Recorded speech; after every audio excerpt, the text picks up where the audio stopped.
His captor looms on close-up, a breath rakes skin on neck. The dread crawls nigh, a master, beckoning his mind and flesh. The talons grip him tighter, the claws slice through and deep. Its lust to maim and torture, a promised booty. For it stalks him short and pounces, when defense is tired and low, at the moments of his weakness. Its dominance will show. It follows him in daylight, and in the shadows even more. In waking and through sleeping, it is mercy it abhors.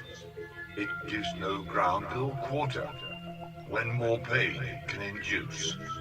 It grasps the chance to flag and rag. It wants no peace or truce. From Hades perhaps, or deeper, of those circles innermost, whence it comes to sleep or the wakened man, this ghost. This torturer, this ogre, this wreaker of affliction, that chides and scolds and revels at each deep laceration. But a vapor is the monster. It is not corporeal. Its strength it sucks from thought alone, anxiety its meal. Despair provides its sustenance, insecurity its wine. The worries of its prisoner give it due cause to die. For the demon's name it shares with the tormented soul it pains. The captive is the captor, he's the one who holds the reins. The abused is the abuser, the depression wounds the mind. It leaves the victim miles from any sanctuary he'll find. The welling of the tension, the burning in the eyes. The swift and savage ambush always takes him by surprise. Its lunge is fast and brutal and impossible to parry. All fighting back is futile, it will always find its quarry. It lives deep in the fissure between stability and gloom. It waits till he's in solitude, then slinks into the room, drawing on old memories of scars that should be healed, on visions of a future that more misery will yield. It multiplies and festers and it dissipates all reason. When it arrives all rational thought is tantamount to treason. It salivates and dances as he loses his control.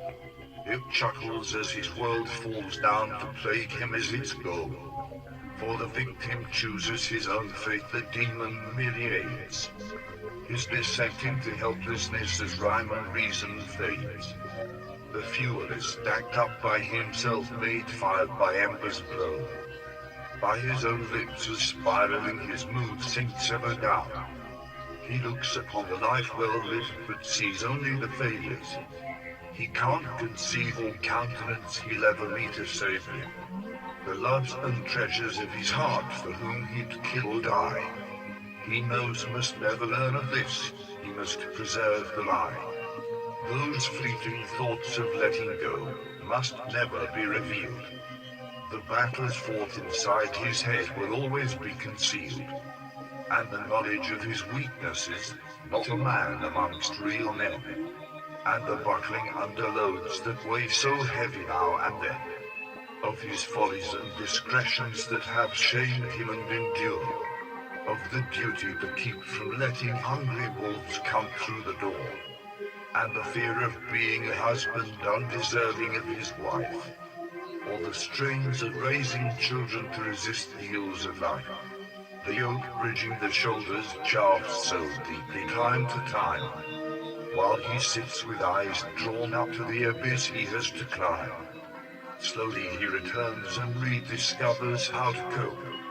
The demon gone but gone for good. He could only but hope. He senses it still lurks to come and play its games again, to drag him back to madness, to its dark and bleak terrain. No schedule will warn him, no chart or clock can say when to expect his visitor, on which infernal day. So stumbling on he journeys until in days or weeks or hours, the demon slinks in once again, and his peace of mind devours.